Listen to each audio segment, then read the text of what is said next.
Cédric, bonjour. Bonjour. Bienvenue. Comment ça va, Cédric? Bien, je vous remercie. Alors, la Côte d'Ivoire a une grande frontière avec l'océan Atlantique, vous le savez, c'est son littoral, d'une longueur de 566 000 km. Il représente 7%, on va dire, de la superficie de notre pays, soit plus de 23 000 km². C'est un espace où plusieurs forces environnementales se rencontrent, c'est évident. Les terres qui nous abritent, les fleuves qui s'écroulent et les assauts de l'océan. Et donc, sous l'effet de ces forces-là, le littoral ivoirien subit malheureusement de profondes modifications, érosion côtière, inondations ou migration de l'embouchure. Les enjeux sont majeurs, destruction des biens des populations et perte d'activités génératrices de revenus. Le littoral abrite actuellement plusieurs points chauds. En ce moment, c'est la ville de Grand Laou que l'on regarde avec inquiétude, notamment avec l'avancée des vagues dues sûrement à la fonte des glaces et autres. Vous l'aurez compris, mesdames et messieurs, nous inaugurons un thème sur la protection du littoral ivoirien. Et aujourd'hui, nous explorons le cas de Grand Laou. Cédric, rebonjour. Première question, la protection du littoral ivoirien est l'un de vos sujets favoris. Pourquoi ? Il y a deux raisons à ça. La première raison, c'est un jour, ça fait plus de 10 ans, ma maman a bourré, m'a dit « Cédric, vraiment, l'érosion à Grand Bassam, ça commence à m'inquiéter. Est-ce que tu peux regarder ce sujet ?» Donc, j'ai regardé ce sujet. On obéit toujours à sa maman. Et en fait, là, je me suis rendu compte qu'on était sur quelque chose d'extrêmement compliqué parce que, comme vous l'avez très bien dit en entame, d'un côté, on a la terre. On a les fleuves, surtout quand on voit la magnifique lagune qu'on a en Côte d'Ivoire, qui part de la lagune Abi jusqu'à Grand Laou, etc. On a les forces des fleuves, on a les forces de la lagune, on a la force de l'océan. Et tous ces éléments qui se cumulent en un seul instant, c'est quelque chose d'extrêmement compliqué à identifier, à simuler, à mesurer, etc. Et donc c'est quelque chose qui demande toujours beaucoup de compréhension, beaucoup d'imagination. Donc c'est pour ça que c'est un sujet compliqué et j'aime bien ce qui est compliqué, pour le rendre plus simple pour vous. Plus simple et puis sûrement avec des solutions.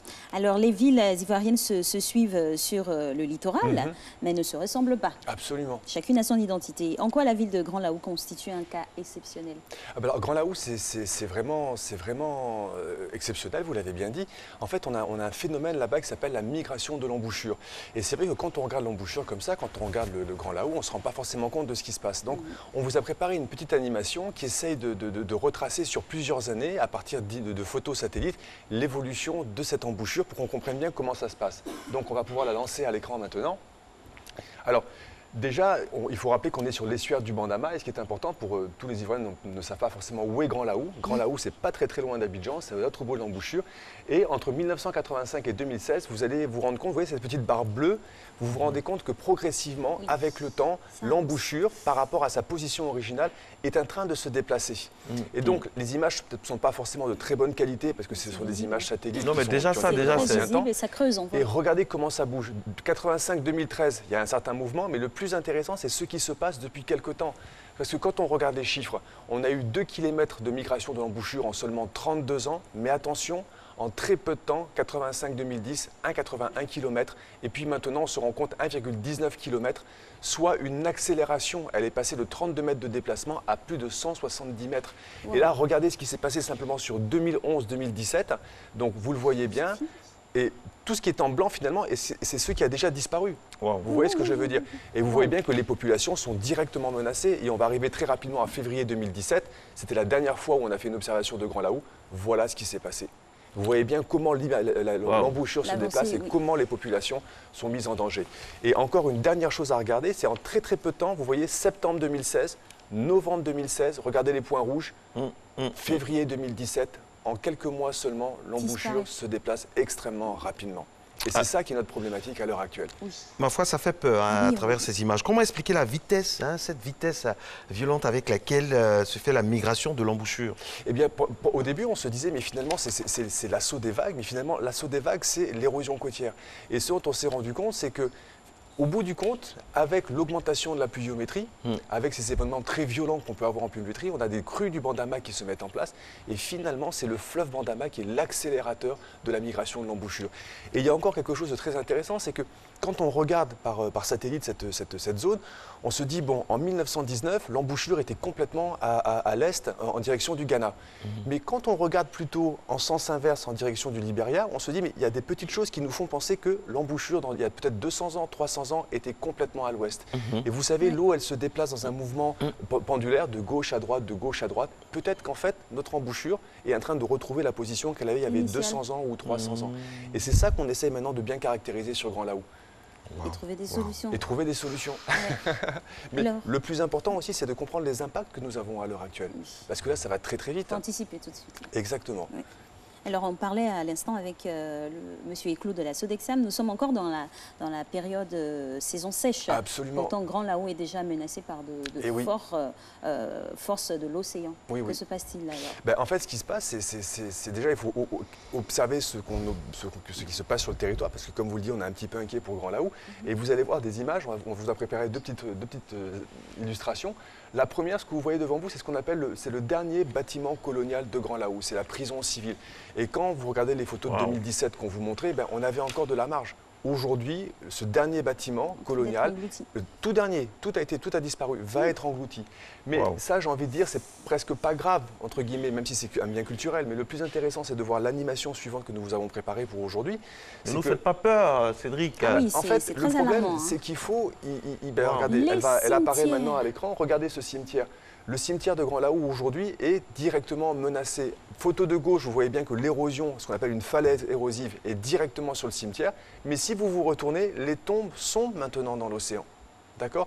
Et la difficulté, c'est que tant que l'embouchure se déplaçait à des vitesses de 32 et quelques kilomètres par an, ça pouvait aller. Mais là, c'est tellement rapide qu'aujourd'hui, il faut prendre une décision. Il faut prendre une décision et il faut la prendre vite parce que quand on la voit avancer comme ça, derrière, vous avez encore le bâtiment, vous avez l'église de 1890, mais le plus important, c'est que vous avez les populations de Laou Panda. Et donc maintenant, il faut vraiment savoir ce qu'on va faire. Alors, devant tous ces risques qui sont analysés et connus, quels sont les scénarios pour sauver le littoral de Grand Laou, concrètement? Alors, concrètement, il y en a trois. Il y en a un que vraiment on n'aime pas, c'est de dire on ne fait rien. On ne fait rien. Cette décision a déjà été prise dans les années 70. Feu, le député-maire Hucher Assouan, avait dit on n'arrive pas à répondre à ça. Donc, déplaçons Grand Laou, quittons la zone du littoral et partons à donc, dites-nous concrètement, Grand Laou est appelé à disparaître si ça continue comme ça. Si ça continue, Laou Panda disparaîtra. Laou Panda disparaîtra. Ce qu'on observe en ce moment, c'est quelque chose qu'on avait déjà anticipé. On s'est dit, on prend simplement la vitesse actuelle, 170 mètres par an. On mesure le littoral. On déplace maintenant l'embouchure. 150 mètres 150. Plus de 150. Plus de 150, donc parce que ça varie, ça varie un peu avec les éléments. Et donc à peu près 2015, on en sera là, 2020, on en sera là, 2030, on en sera là. Donc les populations de Laou Panda sont véritablement menacées. Et elles le voient très bien parce que ça avance. Maintenant, le bon côté des choses, c'est que grâce au député-maire Jean Djaya, malheureusement qui nous a quittés, que la terre lui soit légère, il a fait un travail fantastique. Il a mobilisé le gouvernement, il a mobilisé les nations, la Banque mondiale. Et avec ça, il y a vraiment un travail qui a été mis en œuvre et des questions se sont vraiment posées sur Grand Laou. Comment arriver à changer les choses? Scénario 1, on ne fait rien. D'accord, il faut avoir le courage de regarder cette hypothèse, mais et si on faisait quelque chose? Donc on vous a préparé deux petites animations pour vous montrer ce que l'on pourrait faire à Grand Laou. Donc le premier scénario qu'on regarde maintenant, c'est celui de stabiliser l'embouchure actuelle. Donc si on veut la stabiliser, il faut en fait mettre un canal permanent. Donc il faut garder bien ouvert l'accès entre la mer et l'océan. Et ce qu'on attend de ce canal aussi quelque part, c'est, vous voyez, vous avez une petite barre noire à gauche de l'écran qui dépasse, vous voyez une petite zone qui est en jaune, c'est ce qu'on appelle une digue d'arrêt des sables. Cette digue d'arrêt va arrêter les sables, elle va nous permettre d'engraisser le littoral. Et en jaune, on a essayé de vous montrer ça comme si la plage augmentait. Le problème, c'est qu'on sait bien que quand vous regardez un ruisseau qui coule ou quelque chose, quand vous avez un caillou qui est au milieu, l'eau s'écarte devant le caillou, mais derrière, vous avez des tourbillons. Donc c'est ce qu'on a essayé de montrer en rouge ici, c'est si on fait ça, est-ce qu'on ne va pas avoir un risque d'érosion au contraire de l'autre côté grâce à ces tourbillons? Et c'est pour ça qu'il va falloir, dans ce type de scénario, renforcer encore plus le cordon sableux avec de la plantation, avec des végétations, car retour d'enseignement du tsunami en 2004, si votre plage est végétalisée, vous pouvez réduire de 25% l'assaut des vagues. Vous ne pouvez pas l'arrêter, on ne se bat pas contre l'océan. Cette force est permanente, elle frappe en permanence le littoral, on ne peut rien faire. Maintenant, il y a un deuxième scénario qu'on essaie de regarder et qui nous semble peut-être plus intéressant, c'est scénario numéro 2. Finalement, on ferme l'embouchure actuelle, d'accord? Donc vous voyez les crochets qui sont rouges complètement à gauche. Là, on a fermé l'embouchure, on met un tampon en place et on se déplace complètement en direction du Ghana, vers ce qu'on appelle les petits crochets bleus. Et ça, c'était la position de l'embouchure en 1919. Le cordon n'est pas très épais, on devrait pouvoir travailler assez facilement. On est en face du Bandama, la puissance du fleuve devrait permettre de maintenir en permanence cette embouchure ouverte. Et finalement, si on regarde bien ici, si cette digue d'arrêt des sables se met en place, il est vraisemblable qu'on arrive à engraisser tout le littoral. Et le phénomène érosif que vous voyez en rouge, si on devait l'observer, on l'observerait un petit peu plus dans des zones de terre. Donc il pourrait y avoir beaucoup moins d'impact. Ça, ce sont les deux scénarios que l'on peut regarder, mais naturellement, il faut aujourd'hui passer à ce qu'on appelle les études de préfaisabilité. Donc c'est une action que Quelle est la solution la plus coûteuse? La plus coûteuse?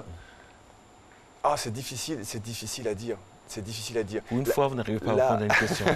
J'ai réussi mon pari. C'est tellement compliqué. Si vous savez, c'est assez fantastique. Vous verrez, la semaine prochaine, on parlera du cas de Grand Bassam. Le littoral ivoirien, vous touchez quelque chose quelque part et vous ne vous rendez même pas compte que peut-être 60 km plus loin, vous aurez une autre conséquence. Effet papillon. Donc, et c'est exactement ça. Donc on ne sait pas et c'est pour ça que le gouvernement Côte d'Ivoire, avec la Banque mondiale, ont lancé aujourd'hui ce qu'on appelle une étude de préfaisabilité, arriver à comprendre entre ces différents scénarios lequel aura le meilleur impact. Et une fois qu'il aura été choisi, maintenant ils pourront faire la véritable étude de faisabilité. Le seul problème que nous avons, c'est le temps de ce travail, le temps de la décision et les populations de la Haut-Panda qui sont toujours au même endroit. Et plus le temps passe, quand l'embouchure se déplace à plus de 150 mètres par an, plus le temps passe, plus on s'avance. Et aujourd'hui, la vraie question, c'est pouvons-nous accélérer ce travail-là? Pouvons-nous faire vite? Parce que c'est un véritable SOS. Hein? Oui. C'est un véritable SOS, mais les populations en sont conscientes, le gouvernement en est conscient, les partenaires internationaux en sont conscients. On voit le travail qu'ils font, on est 100% avec eux, mais on ne peut que tirer en permanence la sonnette d'alarme. Le temps joue contre nous. L'environnement, le changement climatique, le temps joue contre nous. Chaque instant que nous laissons passer, c'est un instant d'adaptation, de résilience, de lutte que nous laissons échapper. Et on n'a pas le temps de faire ce genre de choses. Ouais. Donc actuellement, qu'est-ce qui est fait pour protéger les populations? Malheureusement, aujourd'hui, si vous voulez, on se rend compte par exemple que la prison civile va disparaître dans quelques temps. Vous l'avez dit en entame, on est en saison sèche. Mais dès que la saison des pluies va arriver, dès que le fleuve Bandama va reprendre toute son énergie, dès que les vagues seront de plus en plus puissantes, elle va disparaître. Ça, j'ai envie de dire, c'est presque triste de voir ce bâtiment disparaître. Mais et le cimetière? Est-ce qu'on va le laisser disparaître? Est-ce qu'on a encore le temps de le laisser comme ça? Est-ce qu'on ne peut pas faire une action pour prendre pardonnez-moi, les corps qui sont encore là-bas ou les tombes qui sont encore là-bas, les déplacer dans un endroit qui est encore plus sécuritaire? C'est toutes ces questions qu'il faut se poser maintenant, avant que la saison des pluies commence et avant que la saison des pluies se termine, pour que justement on apporte une réponse à des enjeux qui sont immédiats maintenant, en ce moment. Voilà. Merci beaucoup, Cédric. J'avoue que vous nous rassurez chaque fois quand vous venez, mais là, nous sommes assez tristes pour les populations de Grand Laou, de la Haut-Panda, parce que Grand Laou n'existe pratiquement plus. Hein. C'est la Haut-Panda maintenant qu'il faut sauver, parce que, voilà, on espère, on compte sur les autorités prendre des décisions idoines afin de sauver ces populations. Et vraiment, on espère que ça va bien se régler. Nous, on a fait notre part. Hein. On a alerté, on a même ébauché des solutions. On a proposé des solutions. Maintenant, il faut voir celle qui est la plus viable, la plus faisable et la plus durable, surtout parce que nous sommes dans le développement durable. Merci d'être à Matin Bonheur. Merci Cédric. La prochaine fois, nous parlerons du cas de Grand Bassam. C'est son cas à lui-même, il vient de Grand Bassam. On imagine qu'il sera encore plus corrosif. C'est Matin Bonheur.